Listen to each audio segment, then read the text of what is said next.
Hello, welcome to another unboxing. I couldn't find Mario, probably because I ate him. But I already opened it a little bit. Right here. That's all.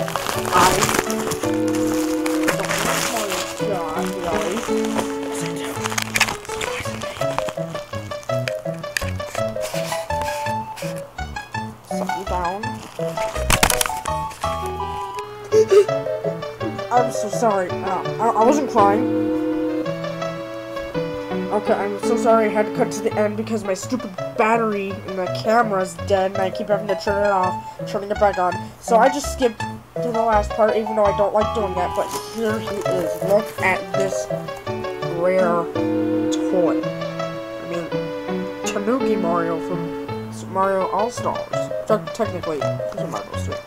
So I have that one, and Hammer Mario from this set. And I'm pretty sure. I hope. He's going right up there on one of those shelves with Slug Mario, Bonsai Bill, or the other Super Mario Bros. Ones. So, yeah, see you guys some other time. I'm gonna go try to puke up Mario.